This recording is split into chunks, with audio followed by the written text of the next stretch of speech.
పౌలు గారు ఫిలిప్పీ సంఘానికి రాసిన పత్రిక రెండవ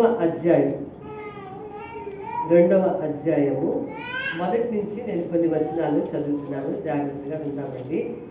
కావున ఫిలిప్పీలకు రాసిన పత్రిక రెండవ అధ్యాయం. కావున క్రీస్తునందు ఏ హెచ్చరిక అయినను, ప్రేమ వలన ఆదరణ అయినను, ఆత్మయందు ఏ సహవాసమైనను, ఏ దయారసమైనను, వాత్సల్యమైనను ఉన్న ఎడల మీరు ఏక మనస్కులగునట్లుగా ఏక ప్రేమ కలిగి ఏక భావము గలవారుగా ఉండి ఒక్క దాని యందే మనస్సు ఉంచుచు నా సంతోషమును సంపూర్ణము చేయుడి అని రాశారు. ఫిలిప్పీలకు రాసిన పత్రిక రెండవ అధ్యాయం. ఎవరు రాశారు ఈ పత్రిక? అపోస్తులుడైన పౌలు గారు. మనం చక్కగా దేవుని యొక్క వాక్యాన్ని మనసులో పెడదాం. దేవుని మాటలు ఎంతో శ్రేష్టమైనవి కదా, మన సొంత మాటలు కాదు కదా ఇవి, బైబిల్ మాటలని. ఫిలిప్పీలకు రాసిన పత్రికలో రెండవ అధ్యాయంలో నేను ఈరోజు రెండవ వచనాన్ని గురించి చెప్పాలని నేను తీసుకున్నానండి. ఇక్కడ ఏమని రాస్తుందంటే, మీరు ఏక మనస్కులు అగునట్లుగా. పౌలు గారు ఫిలిప్పీ సంఘానికి రాశారు. ఫిలిప్పీ సంఘంలో ఎవరెవరు నోట్ చేశారంటే చూడండి, మొట్టమొదటి వచనం, మొదటి అధ్యాయం మొదటిలో, ఫిలిప్పీలో ఉన్న క్రీస్తు యేసునందలి సకల పరిశుద్ధులకును అధ్యక్షులకును పరిచారకులకును క్రీస్తు యేసు దాసుడైన పౌలును తిమోతియును శుభమని చెప్పి వ్రాయును. పౌలు గారు ఇంకొకరు ఎవరు కలిశారు? తిమోతి అని ఆయన కలిసి ఎవరికి లెటర్ రాశారు? ఫిలిప్పీ అనే సంఘానికి లెటర్ రాశారు. ఎవరెవరికి? సకల పరిశుద్ధులకు. పరిశుద్ధులు అంటే మొత్తం విశ్వాసుల గుంపులు అందరికీ కలుపుతూ, అధ్యక్షులకు కూడా రాస్తూ, పరిచారకులకు, ఆ సంఘంలో పరిచర్య చేసేవారికి, ఆ సంఘంలో అధ్యక్షత వహిస్తున్న వాళ్ళకి, ఆ సంఘ బాధ్యతలు నిర్వహిస్తున్న వాళ్ళకి కూడా రాశారు. సో ఈ వాక్యం ఇప్పుడు ఎవరెవరికి? ఈ వాక్యం ఇప్పుడు మన అందరికీ అన్నమాట. అధ్యక్షత వహిస్తున్న వాళ్ళకి. ప్రసంగం ఎప్పుడు కూడా ఒకరికి కాదండి, అసలు ప్రసంగం అనేది అందరికీ కూడా. ఇక్కడ ఎవరైతే అధ్యక్షత వహిస్తున్నామో మాకును, పరిచర్య చేసే వారికి, విశ్వాసులైన గుంపులు అందరికీ కూడా ఈ వాక్యం అన్నమాట. పౌలు గారు ఫిలిప్పీలతో ఈ మాట చెప్పారు. ఏమంటున్నారంటే, మీరు ఏక మనస్సుగా ఉండండి, ఇంకోటి ఏక ప్రేమ కలిగి ఉండండి, ఇంకోటి ఏక భావము. చూడండి ఎన్ని మాటలు వాడారు, ఎంత చక్కటి మాటలండి. ఇప్పుడు మనకు అన్నమాట, మనం ఎట్లా ఉండాలని రాస్తుంది? ఏక మనస్సు కలిగి ఉండాలి, ఏక ప్రేమ కలిగి ఉండాలి, ఏక భావము కలిగి ఉండాలి. ఎంత అద్భుతమైన మాటలంటే, ప్రతి ఒక్కరూ కూడా ఈ విధంగా జీవించాలని వాక్యంలో రాస్తుంది. కలిగి ఉండి ఒక్కదాని యందే మనస్సు ఉంచచ్చు. ఏక మనస్సు ఏక ప్రేమ, ఏక మనస్సు, ఏక ప్రేమ, ఏక భావము, ఒక్కదాని యందే మనసు పెట్టాలి. అలా ఉంటే పౌలు గారిని సంతోషపెట్టినట్లని ఫిలిప్పీ సంఘానికి రాస్తున్న పౌలు గారు ఈరోజు మనకి చెప్పేది ఏంటంటే, మనం కూడా ఏక ప్రేమ కలిగి ఉండి, ఏక మనస్సు కలిగి ఉండి, ఏక భావము కలిగి ఉండి, ఒకే మనస్సుని కలిగి ఉన్నట్లయితే మనల్ని బట్టి దేవుడు కూడా సంతోషంగా ఉంటాడు. మనకి ఏక మనస్సు లేకపోతే దేవుడికి సంతోషం ఉండదు. ఏక హృదయం లేకపోతే దేవుడికి సంతోషం ఉండదు. ఏక మనస్సు హృదయము లేకపోతే, అలాంటి ప్రేమ లేకపోతే మనల్ని బట్టి దేవుడికి దుఃఖమే మిగులుతుంది. అంతేనండి. ఇప్పుడు ఒక కుటుంబాన్నే తీసుకోండి, ఒక భార్య భర్త ఎగ్జాంపుల్గా తీసుకుని చెప్తాను. భార్య తనని ప్రేమించాలని భర్త కోరుకున్నట్లుగా భార్య కూడా భర్త తన్నే ప్రేమించాలని కోరుకుంటుంది. ఈ రెండిట్లో ఎక్కడ తేడా వచ్చినా మొత్తం వ్యవస్థ అంతా కూడా తేడా వస్తుంది. అవునా కదా? సో దేవుడు కూడా ఇది ఒక్కరికి సంబంధించింది కాదు. ఆ వ్యక్తి, ఈ స్త్రీ పురుషులు ఇద్దరూ కూడా ఏక ప్రేమ కలిగి, ఫర్ ఎగ్జాంపుల్ ఫ్యామిలీగా తీసుకుంటే ఈ స్త్రీ పురుషులు ఇద్దరు కూడా ఏక ప్రేమ కలిగి ఉండాలి, ఏక భావము కలిగి ఉండాలి, ఏక మనసు కలిగి ఉండాలి. వీళ్ళిద్దరిలో ఏ ఒక్కళ్ళ మీద తేడా వచ్చినా అది ఎంత గొప్ప తేడానో నేను మీకు చెప్పక్కర్లేదు. అది ఎంతో ఘోరమైన తేడా అవుతుంది కదా. సో ఇప్పుడు పౌలు గారు సంఘంతో చెప్తున్న మాట గురించి చెప్తూ ఫైనల్గా ఆయన ఏమంటారంటే, ఒక చక్కటి మాట చెప్పారు. మీరు మీరందరూ కూడా ఒక్కదాని యందే మనసు పెట్టుకుని నన్ను సంతోషంగా ఉండేటట్లు చేయండి అని చెప్పారు. దేవునికి స్తోత్రం చెప్పండి. ఎవరి మీద మనసు పెట్టాలి? ఒక్కదాని యందు. ఇప్పుడు ఫ్యామిలీని పక్కన పెట్టి ఇప్పుడు నేను సంఘం గురించి మాట్లాడుతున్నాను. ఇప్పుడు మనందరం కూడా, మళ్ళీ చెప్పాను చాలాసార్లు, మన అందరం కూడా యేసు ప్రభు యొక్క శరీరం అన్నమాట. సంఘము అంటే ఆయన యొక్క శరీరం. ఈ యేసు ప్రభు యొక్క మన అందరం కూడా అవయవాలం అన్నమాట. ఒక్కొక్కళ్ళము కూడా ఒక్కొక్క అవయవం అనుకోండి. అట్లా దేవుడు సంఘాన్ని అంత గొప్పగా ప్రేమించాడు. ఇప్పుడు సంఘం అనే మనల్ని మనకి రాస్తూ, విశ్వాసులకి రాస్తూ, అధ్యక్షులకి రాస్తూ, పరిచర్య చేసే వాళ్ళకి రాస్తూ, మెట్టుకు మీరు అందరూ కూడా ఒకే ఒక మనసు కలిగి ఉండి నన్ను సంతోష పెట్టండి అని చెప్తున్నట్లుగా మనం కూడా ఏక మనసు కలిగి ఉండి దేవుణ్ణి సంతోష పెట్టే వారంగా సంఘము ఉండాలి. ఇప్పుడు నేను సంఘం గురించి మాట్లాడుతూ వస్తాను.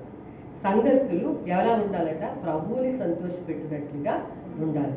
ఎప్పుడు మనం దేవుణ్ణి సంతోష పెడతాము అని అంటే ఏక మనస్సు కలిగి ఉంటే దేవుణ్ణి సంతోషపెడతాం కదండి. ఏ మనసు ఉండాలి మనకి? ఏక మనస్సు ఉండాలి. నేను ఇంగ్లీష్ ట్రాన్స్లేషన్లో ఈ మాట చూశాను. చాలాసార్లు మన హృదయాలలో రెండు మనస్సులు ఉంటాయి. 119వ కీర్తనలో 113వ వచనం. నేను ఆ మాటలు మీకు జాగ్రత్తగా చెప్పాను కదా. ఈ ప్రసంగం మనందరికీ కూడా సంబంధించిన ప్రసంగం. ఇప్పుడు ఈ లోకంలో మనం జీవిస్తూ ఉన్నాం. మానవులందరూ కూడా మరి పరిపూర్ణులను రాయలేదు. మానవులు పరిపూర్ణులు కాదండి, పరిపూర్ణులు అవ్వడానికి ప్రయత్నం చేస్తున్న వారు అందరూ కూడా. కాబట్టి ఈ వాక్యం మన ఆత్మీయ జీవితానికి చాలా ఉపయోగం. 119వ కీర్తన 113వ వచనంలో, ద్విమనస్కులను నేను ద్వేషించుచున్నాను, నీ ధర్మశాస్త్రము నాకు ప్రీతికరము. దేవుడు మనల్ని ఏక మనసు కలిగి ఉండండి, మీరు ఒకే మనసు కలిగి ఉంటే నాకు చాలా సంతోషం అని సంఘంతో మాట్లాడతారు ఆయన. ఇప్పుడు సంఘానికి చెప్తుంటే, అయితే చాలాసార్లు మానవులు ఎలా జీవిస్తూ ఉంటారంటే ద్విమనస్సు కలిగి ఉంటారు. రెండు రకాల మనసులు, ఒకే హృదయం ఉంటుంది కానీ మనస్సు రెండు రకాలుగా ఉంటుంది. కొంతమందికి చాలా రకాలుగా ఉంటుంది. కొంతమందికి రెండు రకాలుగా ఉండదు, కొంతమందికి చాలా రకాలుగా పోతూ ఉంటుంది. ఇక్కడ ఇంగ్లీష్ ట్రాన్స్లేషన్లో ఏమని రాసిందంటే I hate the double minded అని రాసింది. ఇంగ్లీష్లో అలా రాసింది, I hate the double minded అంటే ద్విమనస్సు కలిగిన వారిని నేను ద్వేషిస్తున్నాను అని రాస్తూ, నీ ధర్మశాస్త్రము నాకు ప్రీతికరం అంటే ఐ లవ్ యువర్ లా అంటే నీ వాక్యం అంటే నాకెంతో ప్రేమ. ఎవరు రాశారు ఈ మాటలు? అంతే. ఇంకా ఈ మాటలు ఇంతలాగా వచ్చాయంటే ఖచ్చితంగా అది దావీదు మహారాజు గారే దీన్ని రాసి ఉన్నారు కదా. ఇక్కడ మరి దేవుడికి ఏంటి ఇష్టం లేదు అని అంటే ద్విమనస్సు అంటే ప్రభుకి ఇష్టం లేదు, డబుల్ మైండెడ్. అసలు చాలా మందికి ఇప్పటికి కూడా ఏక మనస్సు అంటే ఏంటి, రెండు మనసులు అంటే ఏంటో కూడా అర్థం కాదు. ఈరోజు మనం అర్థం చేసుకోవడానికి కొంచెం ప్రయత్నం చేద్దాం. అంటే డబుల్ మైండెడ్ అంటే ఏంటి, రెండు మనసులు ఉండడం అంటే ఏంటి, ఒకే మనసు కలిగి జీవించడం అంటే ఏంటి, అది కూడా మనకి తెలిసి ఉండాలండి. అది తెలియకుండా జీవించాలంటే కూడా కష్టమవుతుంది. కాబట్టి అది తెలుసుకోవాలి ముందు ఆ విషయాన్ని అంటే ఏంటని. ఆ ఇంగ్లీష్లో చాలా నీట్గా రాశారు. వేరే చోట ఏముందంటే 2 ఒపీనియన్స్ అని రాశారు. అంటే రెండు అభిప్రాయాలు అని అర్థం అనమాట. ఇంగ్లీష్ ట్రాన్స్లేషన్స్లో చాలా క్లియర్గా రాసింది. 2 ఒపీనియన్స్ అంటే రెండు అభిప్రాయాలు. లేకపోతే డబుల్ మైండెడ్ అంటే ద్విమనస్సు, రెండు రకాల మనస్సు. దేవుడేమో మనల్ని ఏక మనస్సు కలిగి ఉండండి, ఏక హృదయం కలిగి ఉండండి, అలాగే నాకు సంతోషం కలగచేయండి అని అంటే, మానవులు ఎక్కువగా జరుగుతున్నది భూమి మీద ఏంటంటే ద్విమనస్సు కలిగి జీవిస్తూ ఉంటారు. రెండు రకాల హృదయాలు కలిగి ఉంటున్నాడు. దేవుడు ఏమంటున్నారంటే 119లో ద్విమనస్కులను నేను ద్వేషిస్తున్నాను అన్నారు. ఎవరంటే దేవుడికి డబుల్ మైండెడ్ నేచర్ ఉన్నవాడు, లేకపోతే unstable in all his ways అంటే వాళ్ళ మార్గాల్లో స్థిరత్వంగా ఎవరైతే ఉంటారో. రెండు మనసులు అంటే ఏంటంటే ఒకటి అనుకుంటారు, ఇంకొకటి చేస్తారు. మనసు పరిపరి విధాలుగా వెళ్ళిపోతూ ఉంటుంది మానవుల యొక్క జీవితం. ఎందుకంటే ఇర్మియా గ్రంథంలో వాక్యం మనకు బాగా తెలుసు. అసలు ఆ హృదయం చాలా ఘోరమైనది, దానికి చాలా ఘోరమైన పెద్ద రోగం ఉందని బైబిల్లో రాశారు. పెద్ద కాబట్టి ఇదేదో నాకు ఒక్కదానికే ఉందా లేకపోతే ఇది నాకు అసలు లేనే లేదని మనం తడబడాల్సిన అవసరం లేదు, ఎగ్జాక్ట్గా ఉందనే మనం ఒప్పుకొని తీరాల్సి. ద్విమనస్కులను దేవుడు ఏం చేస్తాడంట, ద్వేషిస్తున్నాను అని చెప్తూ నీ ధర్మశాస్త్రం అంటే నాకు ఎంతో ఇష్టమని దేవుని మనసు కలిగిన దావీదు ఇక్కడ మాట్లాడుతున్నాడు. ఈరోజు వాక్యంలో ద్విమనస్సు కలిగి ఉంటే దేవుడికి అది ద్వేషం. I hate the double minded అని రాస్తుందంటే హేట్ చేయడం అంటే ఇష్టము ఉండదు అని అర్థం అనమాట. ఎందుకని ఇష్టం ఉండదు దేవుడికి? యాకోబు రాసిన పత్రికలో చూడండి, ఈ మాటలు చెప్తే మీకు త్వరగా మీకు వాక్యం అర్థమవుతుంది. యాకోబు రాసిన పత్రిక 1వ అధ్యాయంలో 7వ వచనం. యాకోబు రాసిన పత్రిక 1వ అధ్యాయం 7లో, అట్టి మనుషుడు ద్విమనస్కుడై తన సమస్త మార్గములందు అస్థిరుడు గనుక ప్రభు వల్ల తనకేమైనాను దొరుకునని తలంచుకొనరాదు. చూడండి, ఇప్పుడు ఈ మాట వినండి. ఏంటి అని అంటే, దేవుడికి మరి ద్విమనస్కులంటే ఇష్టం లేదని వాక్యంలో, ద్వేషిస్తాను అంటున్నాడు ఆయన. మామూలుగా ఇష్టం లేదని ఆయన బైబిల్లో, నాకు చాలా ద్వేషము అలాంటి వాళ్ళంటే అని దేవుడు అక్కడ మాట్లాడుతూ ఉన్నాడు. మరి ఎందుకు దేవుడికి ఇష్టం లేదు అట్లా? ఎందుకు అట్లా ద్విమనస్కులు అంటే ఇష్టం లేదంటే, వాళ్ళు సమస్త మార్గాల యందు అస్థిరులు. స్థిరత్వం అనేది వాళ్ళకి లేదనమాట. Unstable in all his ways. వాళ్ళు ఏ విషయంలో కూడా ఒక స్థిరంగా ఉండరు. ఏ విషయంలో కూడా ఒక స్థిరంగా ఉండరు అనమాట. Unstable in all his ways అని రాస్తుంది. అంటే ఏదో ఒక మార్గంలో స్టేబుల్గా ఉంటారని రాయాల. అన్ని విషయాలలో కూడా వాళ్ళు ద్విమనస్సు కలిగిన వారు. అన్ని విషయాల్లో కూడా రెండు రకాలుగా, అనేక రకాలుగా వెళ్తా. ఆల్ హిస్ వేస్, వాళ్ళ మార్గాలన్నిట్లో కూడా రెండు రకాలుగా కనిపిస్తూ ఉంటారు. కాబట్టి అలాంటి వాళ్ళు దేవుడి వల్ల ఏమైనా కలుగుతుంది అని ఆశ పడవద్దు అని ఇక్కడ వాక్యంలో రాస్తుంది. ప్రభు వల్ల తనకేమైనా దొరుకునని తలంచుకొనరాదు. ఎందుకని? స్టెబిలిటీ లేదు కాబట్టి. చూడండి, చాలా మంది పిల్లలకి కుర్రాళ్ళని చూపిస్తూ ఉంటారు. ఇప్పుడు వయసుతో సంబంధం ఏంటంటే, కుర్రాడు లేదు, పెద్దోడు లేదు. చిన్నపిల్లలు కొంచెం అంటే ఒక 15 సంవత్సరాలు 20 సంవత్సరాల మధ్యలో ఉన్న పిల్లల్ని మామూలుగా ఇప్పుడు మన వాళ్ళు చెప్తుంటారు, వీడికి అసలు చెప్పిన మాట వినట్లేదండి, లేకపోతే స్థిరంగా ఉండడు అని అంటుంటారు చిన్నపిల్లల గురించి. కానీ పెద్దోళ్ళు కూడా అలాంటి విధానము కలిగి జీవిస్తారు. అప్పుడు మేము చెప్తాం అనమాట, వాళ్ళకి ఇంకా టైం ఉంది, వాళ్ళకి ఇంకా స్థిరత్వంగా రావడానికి కొంచెం వయసు మెచ్యూరిటీ వస్తున్న కొద్దీ విషయాలన్నీ గ్రహిస్తారు, తెలుసుకుంటారు. ఏం కంగారు పడద్దు, నెమ్మదిగా వాళ్ళు అన్నీ గ్రహిస్తారని చెప్తా ఉంటారు. కానీ ఇప్పుడు పరిశుద్ధాత్మ దేవుడు ఏం చెప్తున్నాడంటే, ద్విమనస్కులు అని అంటే దేవుడికి ఇష్టం లేదని చెప్తూ, వాళ్ళు వాళ్ళ విషయాలన్నిట్లో కూడా, ప్రతి విషయంలో కూడా ద్విమనస్సు కలిగి జీవిస్తారు. కాబట్టి వాళ్ళకి రెండు మనస్సులు ఉంటాయి. ఒక విషయం ఉంటే రెండు మనసులు ఉంటాయి, ఇంకొక విషయంలో రెండు మనసులు, ఇంకొక విషయంలో రెండు మనసులు ఉంటాయి. అలాంటి వాళ్ళంటే దేవుడికి ఇష్టం లేదని, కాబట్టి అలాంటి వాళ్ళు దేవుడి దగ్గర నుంచి ఏదైనా పొందుకోవాలని ఎదురు చూడవద్దు అన్నది వాక్యం యొక్క సారాంశం. మామూలుగా ప్రజలు ఇట్లా అనుకుంటారు ఏంటంటే, దేవుడు మాకు అలా చేయలేదు, ఇలా చేయలేదు, మాకు ఇట్లాగ వచ్చింది, మాకు అలా జరిగింది అనుకుంటారు. కానీ ఎందుకు అట్లాగే మనకు జరుగుతుందో మనం కూడా మన యొక్క జీవితాన్ని పరిశీలన చేసుకోవాలి. సో ద్విమనస్సు అనేది కలిగి ఉండవద్దు అనేది ఈరోజు నేను ఈ వాక్యంలో మనం నేర్చుకునేటువంటి మనం పాఠం. ప్రతి విషయంలో కూడా రెండు మనసులు, కుటుంబంలో, ఉద్యోగ పరిస్థితుల్లో, లేకపోతే దేవుని యొక్క విషయంలో కానీ, సమాజంలో కానీ, సాంఘిక పరమైన విషయాల్లో కానీ, ఆర్థిక పరమైన విషయాల్లో కానీ రెండు మనస్సులు కలిగి మనం ఉండకూడదు. ఇలాంటి వాళ్ళకి స్థిరత్వం ఉండదట. అందుకే దేవుడి వల్ల వాళ్ళకి మేలులు జరుగుతాయని వాళ్ళు అనుకోవద్దని బైబిల్లో రాస్తుంది. మీరు అనుకోకండి అలాగా. ఎందుకంటే మీరు ఏక మనసు కలిగి లేరు కాబట్టి మీకు రెండు రకాల, ప్రతి విషయంలో మీకు రెండు రకాల హృదయాలు కలిగి మాట్లాడుతున్నారు, చేస్తున్నారు. కాబట్టి మీరు అలాగా ఎందుకు దేవుడి వల్ల ఏమి కలగదని, యాకోబు అనే ఆయన యేసు ప్రభు యొక్క సహోదరుడు, చాలా పవర్ఫుల్, యెరూషలేము యొక్క సంఘానికి పెద్ద ఈయన. యేసు ప్రభు శిలువ యాగం అయిపోయాక యెరూషలేము సంఘానికి ఈయన పెద్దగా ఉండేవారట. ఆయన రాశారండి పత్రిక. మామూలుగా శిష్యులు రాసిన పత్రిక కాదు ఈ పత్రిక. చాలా అద్భుతమైన జ్ఞానంతో యాకోబు రాసిన పత్రికని నేను ప్రతిరోజు చదవమన్నాను, చాలాసార్లు చెప్పాను. ఎందుకు చదవమని అన్నాను నేను? చెప్పండి. మీరు చెప్పిన వాళ్ళకి నెక్స్ట్ వీక్ ఇస్తాను గిఫ్ట్. ఎందుకు యాకోబు రాసిన పత్రిక పదే చదవండి అని చెప్పడానికి కారణం, ఇంకా అసలు మీరు ఎప్పుడు చెప్పలేదని అనుకోకండి, చెప్పాను నేను. ఎందుకు చెప్పాను చాలాసార్లు చెప్పాను. యాకోబు రాసిన పత్రిక కూడా సామెతలతో పాటు ఇది కూడా చెప్పాను నేను చాలాసార్లు. ఎందుకు చెప్పాము అలా ఇంకా. సో గిఫ్ట్ నాకే అయితే ఖచ్చితంగా. నోరు జాగ్రత్తగా ఎలా ఉంచుకోవాలని ఇక్కడ రాస్తుంది. అది నోటిని ఎలా జాగ్రత్తగా కాపాడుకోవాలో అంత పర్ఫెక్ట్గా రాసింది ఈయనే. అర్థమైందా? అందుకు ఈ పత్రిక చదవమని చెప్పింది. నోటి గురించి అంత పర్ఫెక్ట్గా కూలంకుషంగా అర్థం పట్టినట్టు రాసింది యాకోబు. అందుకే ఈ పత్రిక చదువుతాను. సో బైబిల్లో కొంతమంది ద్విమనసు కలిగి జీవించి దేవుడు ఏక మనసు కలిగి ఉండడం అంటే, ఏక మనసు కలిగిన వాళ్ళు బైబిల్లో ఉన్నారు. యోసేపు ఉన్నాడు కదా, యోసేపు ఒకే ఒక మనసు కలిగి ఉన్నాడు.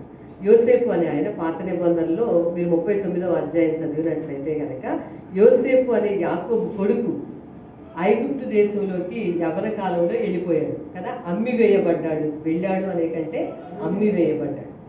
అమ్మివేయబడినప్పుడు అక్కడికి వెళ్ళిన తర్వాత పోతీఫర్ ఇంట్లో ఉద్యోగం చేస్తున్నాడు. పోతీఫర్కి చూస్తే ఇతను ఏది చేసినా పర్ఫెక్ట్గా చేస్తున్నాడు అనమాట. ఎక్కడ తప్పు పడదామని చూస్తుంటే ఎక్కడ తప్పు కనిపించట్లా. చాలా కష్టం అండి. ఏక మనసు అంటే కష్టం, ఏకభావం కష్టం, ఏక హృదయం కష్టం. ఇదంతా కష్టం అండి అనుకోవద్దు.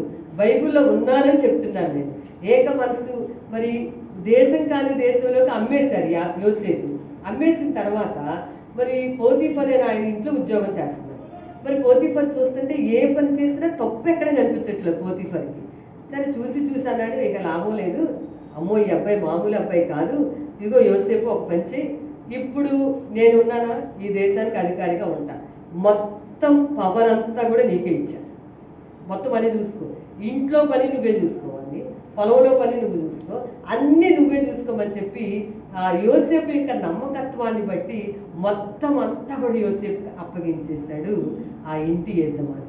సరే చూసుకుంటున్నాడు, బాగా చూస్తున్నాడు, ఇంకెక్కడ తప్పులేదు, డబ్బు కనిపించింది కదా అని చెప్పి తీసుకుందామని ఆశ లేదు, చాలా బాగా జీవిస్తున్నాడు. ఎక్కడ దెబ్బ పడిందంటే మరి పోతీఫర్ భార్య ఇతన్ని శోధించింది.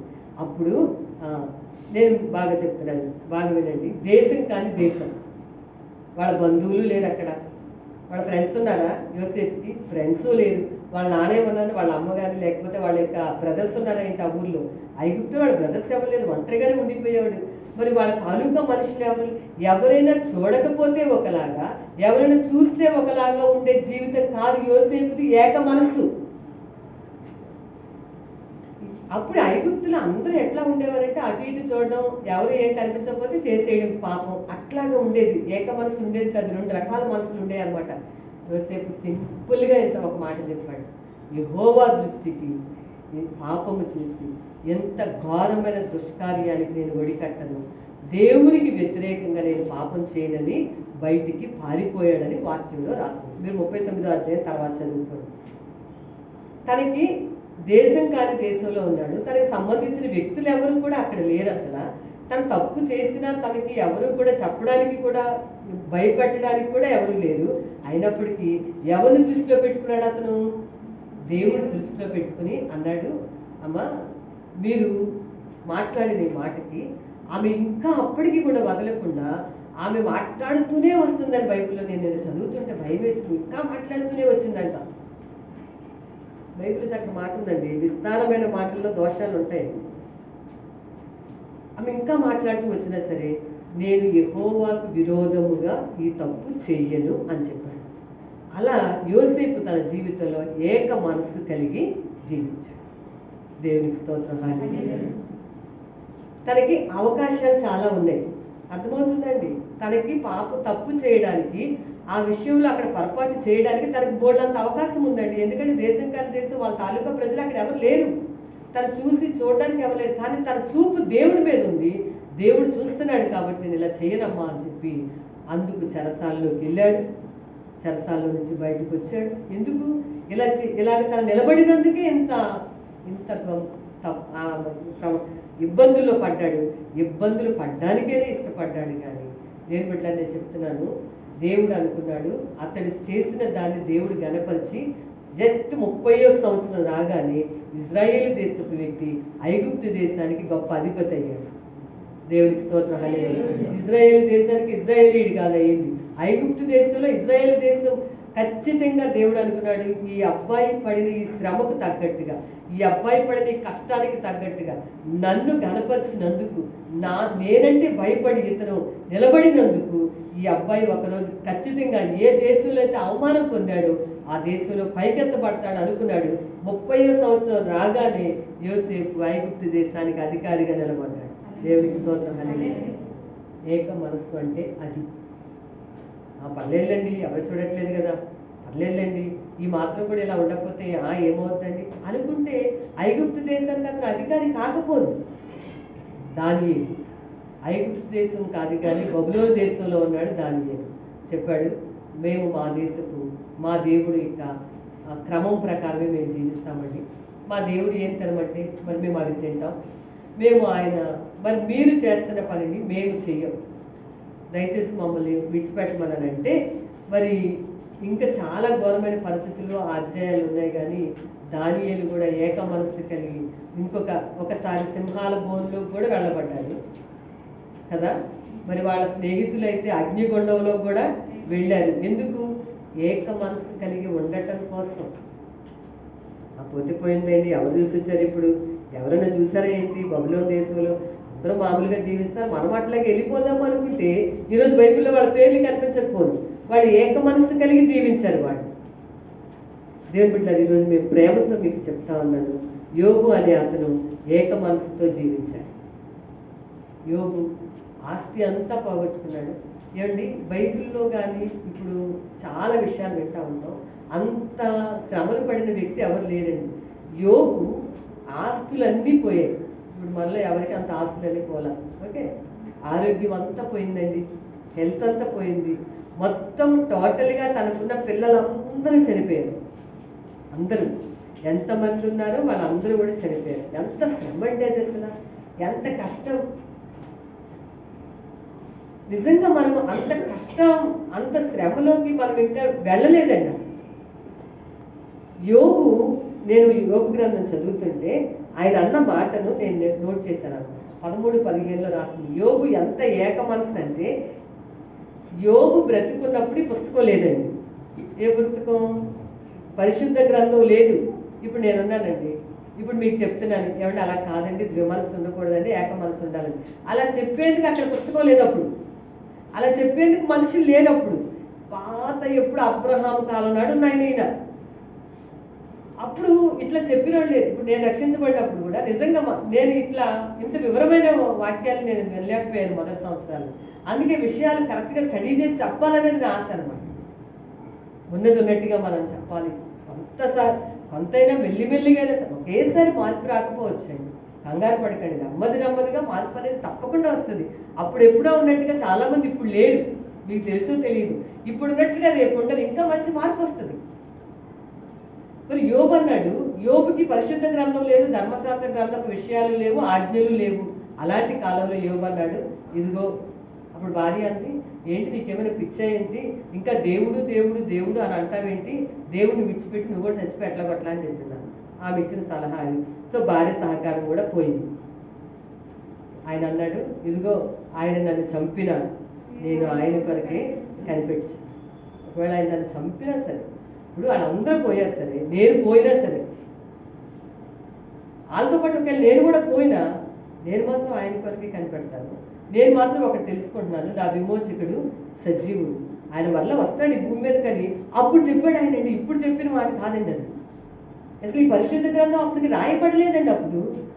ఇప్పుడు మనకి బోల్డ్ విషయాలు చెప్తున్నారు. ఇప్పుడు మన పిల్లలు చెప్తాం, అబద్ధం ఆడొద్దు, దొంగతనాలు చెయ్యకు, ఎప్పుడైనా అబద్ధం ఆడితే ఊరుకోను అని చెప్తున్నాడు కదా. అలాంటివేమి చెప్పని రోజుల్లో అన్నాడు యోబు. అప్పుడు అందరూ ఫ్రెండ్స్ వచ్చి, నువ్వు వేయో పాపాలు చేసావులే, అందుకనే నీకు ఇలాంటి శిక్షలు వచ్చాయని కొంతమంది అన్నారు. అదే కదండి జరిగేది సహజంగా.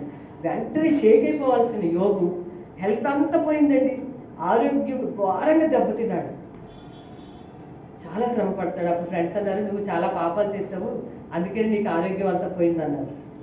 అది వదిలాడు. ఇంకా వచ్చారు, ఆస్తి అంతా పోగొట్టేసుకున్నావు, మరి నువ్వు ఏయో కానీ దుర్మార్గ పనులు చేసావు, అందుకే నీకు ఇలా జరిగింది. ఎంత తర్వాత ఇంకా భార్య వచ్చేసింది, నువ్వు ఎలాంటివి, నీకేంటి యథార్థత అంటావు, దేవుడు దేవుడు అంటా ఉంటావు, నీకు నోరు విప్పితే దేవుడు మాట తప్ప ఇంకో రెండో మాట లేదు, అందుకని నువ్వు ఏ దేవుడు సేవిస్తున్నావు ఆయన్ని దూషించి అతన్ని శపించి ఏదో ఒకటి అనేసి నువ్వు కూడా తెచ్చుకో. అంత మాట మాట్లాడినా సరే జస్ట్ మూర్ఖురాలు మాట్లాడినట్టు మాట్లాడుతున్నామని చెప్పేసి, అంటే అట్లాంటి మాటలు మాట్లాడే వాళ్ళందరూ మూర్ఖులు అనమాట బైబిల్ ప్రకారం. అలాంటి మాటలు ఎవరైతే మాట్లాడతారో వాళ్ళు దేనితో సమానం? మూర్ఖులు. అయినా సరే అన్నాడు, ఇదిగో వాళ్ళందరూ వెళ్ళిపోయారు సరే, ఒకరికి నేను పోయినా సరే వచ్చింది ఏం లేదు, నేను మాత్రం ఆయన విడిచిపెట్టే ప్రసక్తే, పోనీ నేను పోయినా నాకు పర్వాలేదు అన్నాడు. దేవుని స్తోత్రం చెప్పండి. ఏక మనసు అంటే అదేంటి ఏక మనసు అంటే? మన చిన్న చిన్న దానికి దేవుడు నాకు అలా చేయలేదు, ఎలా చేయలేదు, అట్లా జరిగిపోయింది, ఎట్లా జరిగిపోయింది, కానీ ఎట్లా దేవుడు చేశాడో గుర్తు చేసుకుని ఎప్పుడు దేవునికి కృతజ్ఞత కలిగి జీవించడం మనం అలవాటు చేసుకోవాలండి. ఇలా బైబిల్లో చెప్పుకుంటా పోతే చాలామంది ఏక మనసు కలిగి జీవించారండి బైబిల్. మీకు అందరి గురించి చెప్పట్లేదు, కానీ ఇంకా ఎవరు ద్విమనసు కలిగి జీవించి పాడైపోయారో 2-3 చెప్తారు. ఏక మనసు కలిగి జీవించాలని బైబిల్ బోధిస్తూ ఉంది. దేవుణ్ణి మనస్సాక్షిగా తీసుకుని ఈ లోకంలో బ్రతకాలండి. దేవుణ్ణి మనస్సాక్షిగా తీసుకుని బ్రతకాలి. ఎవరు చూసారా, ఎవరు చూడలేదు, ఎందుకండి అన్నీ చూసి ఆయన ఉన్నాడనే విషయాన్ని ఎప్పుడు కూడా మర్చిపోవద్దు ఎప్పుడు కూడా. ఇంకొక విషయాలు చెప్తాను. 2 మనస్సులు కలిగిన వారు దేవుని వల్ల ఏ మేలు పొందుతారు అనుకోవద్దని బైబిల్లో రాశారు. సో ద్విమనసు కలిగి పాడైపోయిన వారు కూడా బైబిల్లో ఉన్నారు. నెంబర్ 1, ఫస్ట్ వన్, నేను అందరి గురించి చెప్పను, జస్ట్ 2 గురించి చెప్తాను. గెహజీ అనే ఆయన గురించి చాలాసార్లు తెలుసు, మరి మీకు అందుకే మరి త్వరగా చెప్పడానికి మీరు ఆయన మీకు ఎగ్జాంపుల్గా చాలామంది ఉన్నారు బైబిల్లో ద్విమనసు కలిగి పాడైపోయిన వారిలో. ఫస్ట్ ప్లేస్ గెహజీది అనమాట. ఈ గెహజీ ఎలీషాకి సేవకుడు. ఎవరి సేవకుడు? 2వ రాజగ్రంథం మీరు తర్వాత చదువుకోండి, 4వ అధ్యాయంలో రాసింది కదా, 5వ అధ్యాయంలో రాసింది. గెహజీ ద్విమనసు కలిగి పాడైపోయిన వ్యక్తి, ద్విమనసు కలిగి నాశనమైన వ్యక్తి గెహజీ. మరి ఎలీషాకి సేవకుడు. ఎలీషాకి ఆ రోజుల్లో మంచి సాక్ష్యం ఉందండి. ఏం సాక్ష్యం ఉంది చెప్పమంటారా? భక్తి గల దైవజనుడు అని పేరుంది. చెప్పండి, ఆ మాట నోటితో చెప్పండి. అదేంటండి, భక్తి లేని దైవజనులు ఉంటారంటే ఉంటారండి. భక్తి లేని దైవజనులు కూడా ఉంటారు. అందుకని బైబిల్లో నోట్ చేశారు, ఆయన గురించి భక్తి గల దైవజనుడు అని రాశారు ఎలీషా గురించి. అలాంటి ఆయన దగ్గర శిష్యుడు అనమాట గెహజీ. దాసుడు, సేవకుడు పనిచేసే అతను శిష్యరికం చేస్తూ ఉన్నాడు కదా. నయమాను అని ఆయనకి రోగం తగ్గినప్పుడు ఆయన బోళ్ళంత వెండిని బట్టలు తీసుకొని వస్తే ఎలీషా అన్నాడు, ఆ వెండి ఆ 2 మణుగుల వెండిని 2 జతల దుస్తులని పట్టుకొని నీ ఇంటికి నువ్వు వెళ్ళిపో, దేవుడు నీకు సహాయం చేశాడు, అవన్నీ నాకు వద్దన్నప్పుడు నయమాన్ అనే అతను వెళ్ళిపోతున్నాడు, సైన్యాధిపతి. అప్పుడు గెహజీ పరిగెత్తుకుంటే వెళ్ళిపోయి ఆ వెండిని చూస్తే ఆశ వచ్చేసింది అన్నమాట. అంత వెండిని నా యొక్క యజమాని ఎలీషా ఇలా తీసుకోకుండా పంపించేస్తున్నాడు అని చెప్పి ఎలీషాకు తెలియకుండా, ఎవరికి తెలియకుండా? ఎలీషాకు తెలియకుండా దేవుడికి తెలిసేటట్టుగా కదా. ఎవరికి తెలుస్తుంది అని చెప్తున్నారు? దేవుడికి తెలిసేటట్టుగా పరిగెత్తుకుని వెళ్ళి ఆగమన్నాడు.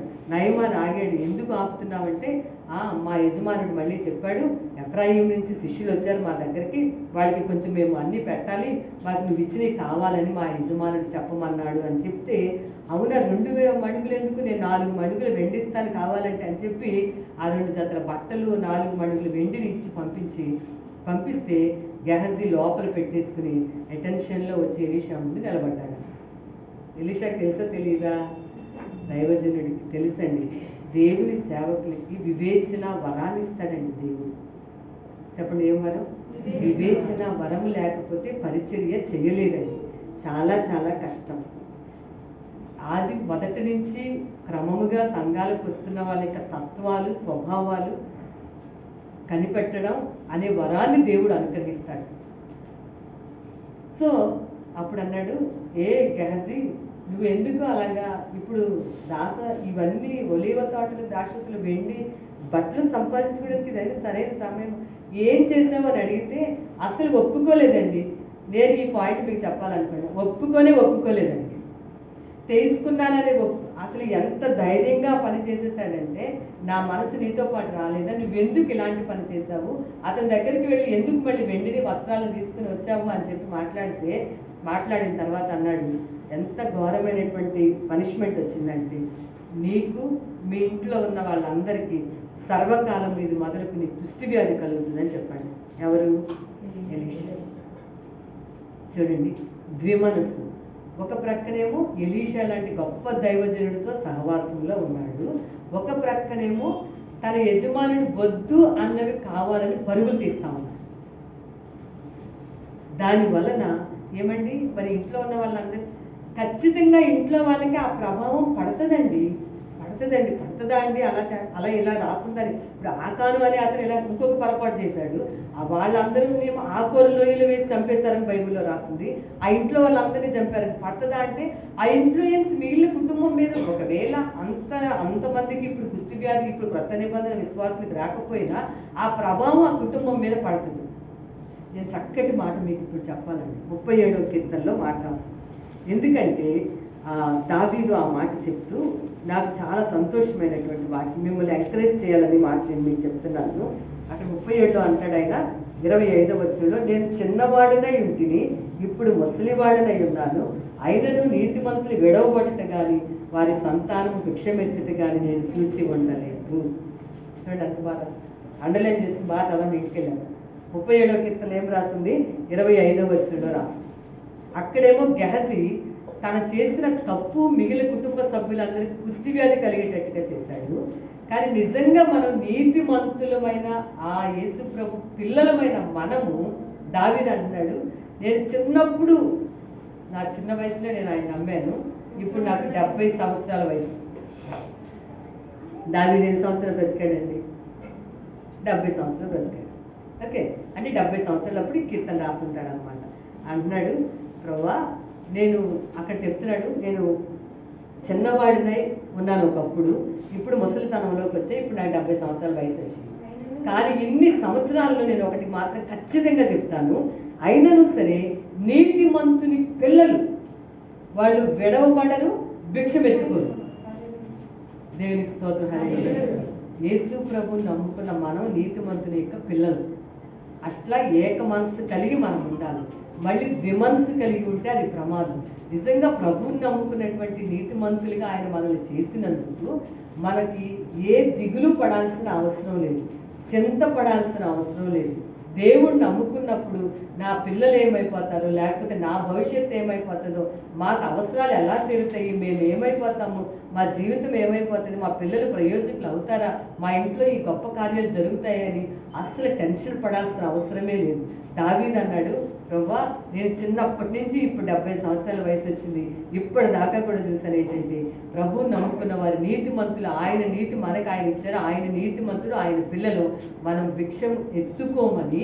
అంతేకాదు మనం విడవబడము కూడా. దేవునికి స్తోత్రం. హల్లెలూయా. మనం విడవబడం కాబట్టి నీతిమంతులుగా ఆయన చేశాడు మనల్ని. నీతిమంతులుగా ఉండటానికి ఇప్పుడు మనం ప్రయత్నం చేస్తూ జీవిస్తూ ఉండాలన్నమాట. అలా కాకుండా జీవిస్తే ఇలా బయట నుంచి నేను ఎగ్జాంపుల్స్ తీసి చెప్పగలను, కానీ చెప్పాలని నాకు ఇష్టం లేదు, కానీ నేను బైబిల్లో నుంచే తీసి చెప్పాలనుకుంటున్నాను. అట్లా గెహజీ తన యొక్క సంతానం, కుటుంబం అంతటి కుష్టి వ్యాధితో భయంకరంగా తీసుకొచ్చాడు. నీతిమంతులుగా మనం జీవిస్తే, దేవుని బిడ్డలారా ఏక మనసుతో మనం ఉంటే, మన పిల్లలు భిక్షం ఎత్తరు, మన పిల్లలు విడవబడరు. ఎప్పుడు ఏం జరుగుతుంది, ఎట్లాగండి మా భవిష్యత్తు, మాకు ఎట్లాగండి, మాకు అది లేదండి ఇది లేదండి, దేవుడు అన్నీ కూడా ఇస్తాడండి మనకి. దేవునికి స్తోత్రం. హల్లెలూయా. కాబట్టి ఈరోజు నేను ప్రోత్సహిస్తున్నాను, గెహజీ ద్విమనస్సు. ఒక పక్కనేమో ఎలీషాతో సహవాసం, ఒక ప్రక్కనేమో లోకంతో సహవాసం. వెండి బంగారాలు తన కానికి దానికోసం పరిగెత్తాడు. తనది కాదు, తనకు సంబంధించిన ఒక ఆయన ఇలా ఈ మాట అన్నారండి. ఏమన్నారంటే, మనది కాని దాన్ని మన ఇంట్లో ఉంచుకుంటే ఒక పామును మనం పెంచడంతో సమానం అంట. మనది కాని వస్తువుని, మనది కానిది ఏదైనా సరే మన ఇంట్లో ఉంటే ఒక పామును తెచ్చుకున్నట్టు మన ఇంట్లో పెట్టుకోవడం. అందుకే మనది కానిది ఏది మన ఇంట్లో ఉండకూడదు. అది వస్తువు కావచ్చు, ఒక ములక్కాడ కావచ్చు, ఒక బీరకాయ కావచ్చు, లేకపోతే ఇంకొకటి కావచ్చు, లేకపోతే ఇంకొకటి కావచ్చు, ఏదైనా సరే మనం ఆశించకూడదు, అంతే. దేవుడు ఆశించొద్దని చెప్పాడు కదా. ఇంకా లోతు భార్య, ఇంకా సగమేమో దేవుడు అంటది, కాసేపు సగమేమో వెనక తిరిగి చూసి ఏమైంది, ఆమె ఉప్పు స్తంభమైంది. ఇప్పుడు అటు ఇటుగా ఉన్న వాళ్ళు ముగ్గురు చెప్పాను. ఒక ఆయనేమో గెహజీ కుష్ఠరోగం తెచ్చుకున్నాడు. ఇంట్లో వాళ్ళందరికీ కూడా కొంతమంది ఇలాంటి మాటలు మాట్లాడతారు, కొంతమంది పురుషులు మాట్లాడతారు, కొంతమంది స్త్రీలు మాట్లాడతారు. ఇక్కడ ఎవరు తగ్గరు. నీకెందుకు, నా ఇష్టం వచ్చినట్లు నేను చేస్తానంట. నేను చెప్పాను కదా, మానవులు అందరూ కూడా అపరిపూర్ణులు. అంటే అర్థమేంటి, పరిపూర్ణత కలిగిన వారు కాదు. ఇక్కడ స్త్రీలు పురుషులని ఇక్కడ ఏమి నేను విడదీసి చెప్పట్లా, అందరికీ చెప్తున్నా. ఏంటంటారంటే నీకెందుకు ఇలా అంటారన్నమాట. అలా చెయ్యకూడదు, అలా చెయ్యొద్దు అని ఎవరైనా చెప్పారనుకోండి, అంటే ఇక్కడ యువతల వ్యక్తి పరిపూర్ణత కాదు, కానీ మరి చెప్పాలి కదండి, ఎవరో ఒకళ్ళు చెప్పాలి, మరి ఏదో ఒకటి దారిలోకి తేవాలి కదా. ఇప్పుడు ఆ మనిషి చెప్పినప్పుడు నీకెందుకు, నా ఇష్టం వచ్చినట్టు నేనుంటే, నా ఇష్టం వచ్చినట్టు నేను చేస్తానంటారు. అప్పుడు అవతల వ్యక్తి అప్పుడు నువ్వు అంత గొప్ప అంటారు. మరి ఏం చేస్తారు, ఎవరు చెప్పుకోకుండా మార్చుకోకుండా ఎలాగవుతుంది చెప్పండి. నువ్వేనా గొప్ప, నువ్వేనా పరిపూర్ణుడువా అని అవతల వ్యక్తి అనేస్తారు కదా. మరి ఎట్లా, ఎవరు చెప్పకపోతే ఎట్లా? అప్పుడు నువ్వు కూడా చెప్పాలి. ఆమె పొరపాటు చేసినప్పుడు, లేకపోతే ఆ భర్త పొరపాటు చేసినప్పుడు చెప్పాలండి ఖచ్చితంగా, అది పొరపాటు అని. భార్య చేసినప్పుడు భర్త చెప్పాలి, భర్త చేసినప్పుడు భార్య చెప్పాలి. ఇక్కడ పరిపూర్ణమైన వ్యక్తులు లేరని చెప్తున్నాను నేను. అవ్వడానికి ప్రయత్నం చేయండి. దేవుడు విడిచిపెట్టడు, భిక్షం ఎత్తేటట్లుగా మనల్ని చేయడానికి. దేవునికి స్తోత్రం. అలా అంటారు, ఎందుకు వచ్చింది లేని కాముగా ఉంటే ఆ ప్రభావం కుటుంబం అంతటి మీద పడుతుంది, పిల్లల మీద కూడా పడుతుంది ఆ ప్రభావం. అది పడకుండా మాత్రం మానదండి. కాబట్టి ఆకోరు లోయలో పడ్డారు ఆకాను వాళ్ళ ఫ్యామిలీ. లోతు భార్య అలాంటి పని చేసి ఉప్పు స్తంభం, ద్విమనస్సు, సగమేమో దేవుడు, సగమేమో లోకం, అందుకే ఉప్పు స్తంభం అయ్యింది. ఇతను ఆకాన్ అనే అతను ఇజ్రాయేల్తోనే ఉంటాడు, కానీ మళ్ళీ ఇంకా తనకి కాని వాటిని తీసుకుని దాశాడు అనమాట. అక్కడ ఒక దొంగ పని చేశాడు, అందుకని అతనికి ఆ లోయలో పడి రాళ్లతో కొట్టి వాళ్ళందరినీ చంపారు. అంటే ఇన్ఫ్లుయెన్స్ మిగిలిన వాళ్ళ మీద పడదని చెప్తున్నాను ఇప్పుడు మీకు అర్థం. తర్వాత వాళ్ళు మనల్ని అంటారేమో, ఎందుకులేండి అనుకోవద్దండి. మరి ఎవరు సరి చేసి ఎవరు చెప్తారు? ఏదైనా ఒక మాట చెప్పినప్పుడు రిసీవ్ చేసుకోండి, తప్పేం లేదు దాంట్లో. అలా నేను అలా నేర్చుకున్నాను.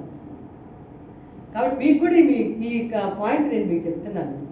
కాబట్టి ఈరోజు వాళ్ళు ద్విమనస్కులై ఎందుకు కాకుండా వాళ్ళ ముగింపు ఘోరంగా ముగిసింది. ఎందుకంటే వాళ్ళకి దేవుడి వల్ల ఏది రాదు, సగం లోకం అంటారు, సగం దేవుడు అంటారు.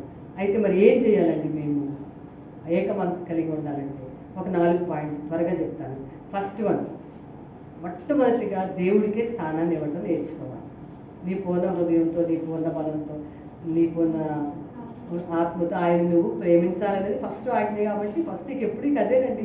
అక్కడ మరి భర్త కూడా ఉన్నాడు మరి ఆ ప్లేస్లో, దేవుడు తర్వాతే ఏదైనా సరే. పిల్లలు అంటే మరి భర్త అయినా, పిల్లలైనా, భార్య అయినా ఆ ప్లేస్లో ఎవరు ఉండకూడదండి.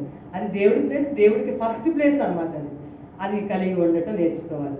రెండవది, వాక్యాన్ని బాగా తెలుసుకోండి. వాక్యాన్ని జాగ్రత్తగా వినండి, తెలుసుకుంటే. ఇక్కడ దావీదు కూడా అన్నాడు, నీ వాక్యం నాకు ప్రీతికరం. నేను సొల్యూషన్స్ చెప్తున్నాను, ఏం చేయాలండి ద్విమనస్సు లేకుండా ఉండాలంటే. సగం లోకము, సగం దేవుడు కాకుండా ఉంటే, ఏక మనసుగా ఉంటే సరి చేసుకోవడానికి ఫస్ట్ ప్లేస్ దేవుడికి ఇవ్వాలి. తర్వాత వాక్యాన్ని కొంచెం తెలుసుకుంటూ ఉండాలండి. మీరు వాక్యం తెలుసుకోకపోతే చాలా కష్టం. వాక్యాన్ని సరిగ్గా తెలుసుకోవాలి. తర్వాత వ్యక్తిగత ప్రార్థన చేసుకోండి. చెప్పండి, ఇప్పుడు నేనేం పాయింట్ చెప్పాను? వ్యక్తిగత ప్రార్థన చేసుకోండి అని చెప్తున్నా. వ్యక్తిగత ప్రార్థన చేసుకుంటేనే మీరు వ్యక్తిగత పాపాల్లో నుంచి బయటకు వస్తారు. అర్థమైందండి? వ్యక్తిగత పాపాల్లో నుంచి బయటికి రావాలంటే వ్యక్తిగత ప్రార్థన ఉండాలి. అంటే సంఘంతో ప్రార్థన చేస్తాం, కుటుంబంతో చేస్తాం, ఓకే, కానీ నీకు నువ్వుగా కూడా ప్రార్థన చేస్తాం. పరిష్కారాలు చెప్తున్నాను, ప్రాబ్లమ్కి సొల్యూషన్స్ కూడా చెప్తున్నాను బైబిల్లో నుంచి. వ్యక్తిగతంగా ఒక ఆయన చార్లెస్ స్పర్జన్ అని, మన స్పర్జన్ గారికి పేరు పెట్టిన ఆయన ఈ మాట చెప్పారు. ఏమన్నారంటే, ఒక వ్యక్తి, బాగా వినండి, ఆయన గొప్ప దైవజనుడండి, మామూలు దైవజనుడు కాదు, ఇంకా గొప్ప దైవ సేవకుడు స్పర్జన్ అని ఆయన అన్నారు, ఒక వ్యక్తి దేవుణ్ణి విడిచిపెట్టి నాశనం వైపుకు వెళ్ళడానికి గల కారణాల్లో ప్రధానమైన కారణం వ్యక్తిగత ప్రార్థన లేకపోవుట. ఎవరికి వాళ్ళమే ప్రార్థన చేసుకున్నప్పుడు ఎవరి తప్పులు వాళ్ళకి తెలుస్తాయి కదా అండి. ఇప్పుడు నేనున్నాను అనుకోండి, నాకు నేను ప్రార్థన చేసుకుంటే నేను ఎక్కడెక్కడ పొరపాటు చేస్తాను దాన్ని దేవుడు జ్ఞాపకం చేస్తానండి. అప్పుడు అలాగే ప్రతి ఒక్కరు కూడా అది నేర్చుకోవాలి. అలాగే వాక్యాన్ని బాగా తెలుసుకోవాలి. ఫస్ట్ ప్లేస్ ఎవరికి ఇవ్వాలి? ఫస్ట్ దేవుడు, తర్వాత వాక్యము, ప్రార్థన అని చెప్పాను. ఇంకొక ఇంపార్టెంట్ పాయింట్ ఏంటంటే ఇది మనం చేయాలి. ఎక్కడెక్కడ మనం స్థిరంగా ఉండట్లా, రెండుగా ఉంటున్నాం. సగం మనసు లోకం వైపు, సగం వైపు దేవుడి వైపు. ఏ విషయాల్లో ఉంటున్నామో కనిపెట్టుకోవాలి మనకు మనమే. ఎవరైనా కనిపెట్టి చెప్పారంటే మరి వాళ్ళు ఇంతే అడ్రస్ ఉండరు. ఇంకా నువ్వు అలాంటి వాడు, నువ్వు ఎలాంటి దాని అంటే ఊరుకుంటారు ఏంటండి. అప్పుడు ఏం చేయాలి? నీకు నువ్వే, నాకు నేనే ఏం చేయాలి? మనల్ని మనం ఒకసారి పరిశీలించుకోవాలి. నేను ఎక్కడ పొరపాటు పడ్డాను, నాలో ఎక్కడ తప్పు ఉంది. దేవుడిని ఎవరు మోసం చేయలేరు, దేవుడిని ఎవ్వరూ మోసం చేయలేరు ఖచ్చితంగా. అందుకని ఎవరికి వాళ్ళే నిశ్చితంగా ఎవరి జీవితాన్ని వాళ్ళు పరిశీలించుకోండి. అది సరిచేసుకోవడానికి ప్రయత్నం చేసి, సగం లోకంగా ఉంటున్నాము, సగమేమో దేవుడు అంటున్నాము. ఎక్కడ అలా పొరపాటు పడుతున్నాము అది కనిపెట్టండి. కనిపెట్టి దాన్ని లేకుండా చూసుకోవడానికి ప్రయత్నం చేయాలి. అది ఒక చాలా ప్రాముఖ్యమైన విషయం. అంత పెద్ద రోగం ఏంటంటే అవిశ్వాసం. ఏంటది? చాలా అండి, ఇది చాలా ప్రమాదకరమైన పెద్ద వ్యాధి అండి ఇది. ఎందుకంటే దేవుడిని నమ్మినట్టే నమ్ముతారు, మళ్ళీ సగం లోకం మీదకి వెళ్ళిపోయింది మనసు. అవిశ్వాసం. అందుకే రోజు ప్రార్థన చేయండి, ప్రభువా నాకు అవిశ్వాసం లేకుండా చేయి తండ్రి అని ప్రార్థన చేసుకోవాలి. ఇంకొకటి, ఏ బలహీనత జయించాలన్నా, ఏ విషయాన్ని నేను బాగా మళ్ళీ మళ్ళీ మళ్ళీ చెప్తున్నా, పరిశుద్ధాత్మ సహాయం లేకుండా మనం ఏమి చేయలేం. దేవుని ఆత్మ సహాయం అడిగితే దేవుడు మనకు సహాయం చేస్తాడు. ఆయన వంతులో మనం కూడా సపోర్ట్ చేస్తాం. ఇప్పుడు నేను ఇక్కడ ఉన్నాను, ఇప్పుడు నా జీవితం నుంచి ఎగ్జాంపుల్గా నేను చెప్తున్నాను. ఇప్పుడు స్టార్టింగ్లో యేసు ప్రభుని నమ్ముకున్నప్పటి నుంచి ఎప్పటికీ 29 సంవత్సరాలు 30 సంవత్సరాలు అయ్యింది. అప్పుడు ఉన్నట్లుగా కంటే ఇప్పటికి మెరుగైన జీవితం వచ్చిందంటారా లేదంటారా? ఖచ్చితంగా వచ్చింది. మీకు కూడా అప్పుడు ఇంత టైం పట్టకపోవచ్చు అందరికీ. ఒక్క రోజుకి చేంజ్ రాదు. నెమ్మదిగా ఎక్కడ పొరపాటు ఉంటున్నామో, ఎక్కడ లోకముగా ఉంటున్నాం, ఎక్కడ దేవుడు అంటున్నాం పరిశీలించుకుని వాటిని ఒప్పుకొని విడిచిపెట్టేసుకుంటా ఉండాలన్నమాట. తండ్రి నన్ను బలపరచు. నేనైతే ఇలాగే ప్రార్థన చేస్తాను. ఎక్కడ ఎంతమంది వేల మంది ముందు వాక్యం చెప్పినా, ప్రభా నీ శక్తినిస్తే, నీ అభిషేకాన్ని ఇస్తే, నీ ఆత్మనిస్తేనే నేను ఏదైనా చేయగలను. మీ ఆత్మ లేకుండా నేనైతే ఏది చేయలేనని చెప్పి ప్రార్థన చేస్తాను. అలాగే ప్రభా ఇది జయించాలి ప్రభా, మీ ఆత్మ నాకు ఇచ్చి ఇది జయించే శక్తి ప్రభా అని ప్రార్థన చేసుకోవాలి. ప్రభా నాలో ఈ తప్పు ఉంది ప్రభా, లేకపోతే నాలో ఈ బలహీనత ఉంది ప్రభా, దీన్ని జయించే శక్తి నాకు దయచేయి ప్రభా. ప్రభా చాలాసార్లు అనుకుంటున్నాను కానీ చేయలేకపోతున్నాను, దీన్ని జయించడానికి కావాల్సిన శక్తి నీవు. సగం లోకంగా వెళ్ళిపోతున్నాను, సగం దేవుడు అనుకుంటున్నాను. అలా కాకుండా ఏక మనసు కలిగే శక్తి నువ్వు మరి ప్రార్థన చేసుకోవాలి. పరిశుద్ధాత్మ దేవా నువ్వు నాకు సహాయం చేయమని మనం దేవుణ్ణి అడగాలి. కాలేబు అన్నాడు, 40 సంవత్సరాల క్రితం నేను అప్పుడు ఎలా ఉన్నానో, ఎంత బలంగా ఉన్నానో, నేను నిండు మనసుతో దేవుణ్ణి నేను అనుసరించి నడుచుకున్నాను. ఇప్పుడు 80 సంవత్సరాల వయసు వచ్చింది. అప్పుడు కానీ ఎలా ఉన్నానో ఇప్పుడు కూడా నేను నిండు మనసుతోనే ఆయన్ని సేవిస్తున్నాను అన్నాడు. దేవునికి స్తోత్రం, హల్లెలూయా. ఏమన్నాడు? నిండు మనసుతో ప్రభుని మనం పరిష్కారాలు చెప్పారు. ఆ విషయాలన్నీ గుర్తుపెట్టుకున్నాం. ఆ పరిష్కారాలు మనం చేయవలసిన ఉన్నవి, దేవుడి వంతులో దేవుడికి అప్పచెప్పవలసినవి అవి గమనించుకోవాలి. నిండు మనసుతో నేను ప్రభుని. కాలేబు అని ఆయన గురించి బైబిల్లో కాలేబు అన్నాడు, నేను నిండు మనసుతో యెహోవాను సేవిస్తున్నానండి అని చెప్పాడు. తర్వాత మోషే అన్నాడు, మోషే చెప్తున్నాడు, కాలేబు అనే అతను నిండు మనసుతో దేవుణ్ణి సేవిస్తున్నాడు. దేవుడు కూడా చెప్పాడు, ఇతను ఈ కాలేబు నిండు మనసుతో దేవుణ్ణి సేవించాడు. అంటే అలాంటి సాక్ష్యం ఉండాలి. మనం ఏక మనస్సుతో ప్రభుని సేవించే హృదయాలు మనకి ఉండాలి. బైబిల్లో ఆ కాలేబు గురించి అతను రాసింది. మీరు యెహోషువ గ్రంథం చదివితే, న్యాయాధిపతుల యెహోషువ గ్రంథాల్లో కాలేబు అనే అతను మనకి కనిపిస్తాడు. యెహోషువ గురించి కూడా ఇంకొక బైబిల్లో రాసింది. యెహోషువ గ్రంథం ఆఖరి అధ్యాయం యెహోషువ అంటాడు, లాస్ట్ అండ్ ఫైనల్ వాళ్ళందరినీ పిలిచాడు చనిపోయే ముందు. ఇశ్రాయేలీలందరినీ, మోషే తర్వాత ఇశ్రాయేలీకి లీడర్ ఎవరంటే యెహోషువ. యెహోషువ అందరినీ రమ్మన్నాడు. ఇశ్రాయేలీలు అందరూ అనుకున్నారు, చివరి రోజుల్లో పిలుస్తున్నాడు. ఇప్పుడు ఏం చెప్తాడో ఏంటో అనుకుని మొత్తం ప్రజలందరూ యెహోషువ దగ్గరికి వెళ్ళి నిలబడ్డారు. యెహోషువ అన్నాడు, నేను ఆ మాటలు మీరు యెహోషువ గ్రంథం లాస్ట్ చాప్టర్లో చదువుకోవచ్చు. మీరు ఎవరిని సేవిస్తారో సేవించరో నాకు తెలియదు. మీ పితరులు అమోరీల యొక్క సంబంధించిన వాళ్ళని సేవించారు. మీ వాళ్ళు పలానా వాళ్ళని కొంతమంది అలా సేవించారు.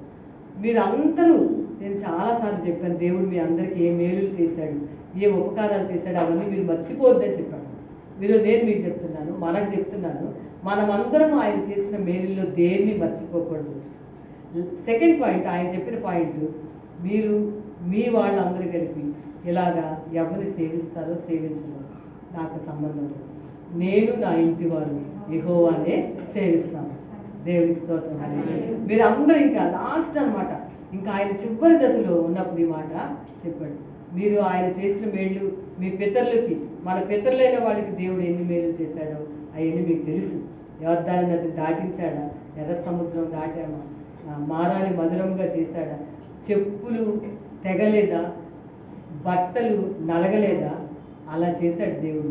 మీరు మర్చిపోయారేమో, అవన్నీ గుర్తుపెట్టుకోండి. ప్రతిరోజు భోజనం ఇచ్చాడు ఆయన, ప్రతిరోజు వండుకున్నారు. మీరు ఏమైనా కష్టపడి పైనుంచి మన్నాలు కురిపిస్తే శుభ్రంగా తిన్నారు, వస్త్రాలు ధరించుకున్నారు, వస్త్రం నలగలేదు, మీకు చెప్పులు పాడవలేదు. ఎంత గ్రేట్ అండి అసలు. మామూలుగా కాళ్ళు పెద్దవవుతా ఉంటే చెప్పులు అయ్యాయి అన్నమాట. అయితే అట్లా మిమ్మల్ని పోషించిన విషయం మర్చిపోవద్దు. అందుకే ఈరోజు ప్రభు చేసిన మేలు ఏది మర్చిపోతాయి. రెండవది ఛాలెంజింగ్గా చెప్పాడు, మీరు ఎవరిని సేవిస్తారో ఏం చేస్తారో మీ ఇష్టం, కానీ నేను నా ఇంటి వారి యెహోవానే సేవిస్తాను అని చెప్పాడు. మనం గుర్తుపెట్టుకోవాలి, రోమీయులకు రాసిన పత్రిక 9:5 ఉంది, ఆయన సర్వాధికారి అయిన దేవుడు. చెప్పండి, ఏ దేవుడు? మత్తయి 28:18 భూమి మీదను పరలోకమందు, భూమి మీద దేవుడిదే అధికారం, పరలోకంలో కూడా దేవుడిదే సర్వాధికారం. అందుకే మన మనస్సు ఆయన మీద ఆనుకుంటే భూమి మీద ఉన్నప్పుడు కూడా మనశ్శాంతిగా మనం బ్రతుకుతాం. మన మనసుని ఎవరి మీద పెట్టాలి? దేవుడి మీద పెట్టుకుంటే తప్పకుండా ప్రతి వారు కూడా మనసుకు శాంతిగా బ్రతుకుతారు. భయపడక్కర్లేదు. ఎందుకంటే భూమి మీద సర్వాధికారం దేవుడిదే, పరలోకంలో. అలాంటప్పుడు ద్విమనస్సు ఎందుకండి ఉంటుంది? ఇప్పుడు భూమి మీద అధికారం ఆయనది, పరలోకము దేవుడు ఆయనదే అధికారం. కాబట్టి మనం ధైర్యంగా ఉండాలి, విశ్వాసంతో ఉండాలి. ఆయనకి ఇష్టం లేని విషయాలు ఏమైనా ఉంటే ఒప్పుకొని విడిచిపెట్టాలి. ఆయన శరీరాన్ని, ఆయన రక్తాన్ని ఈరోజు మనం తీసుకోవాలి. దేవుడి మాటలు దీవించును గాక. అందరూ మోకరించుదాం.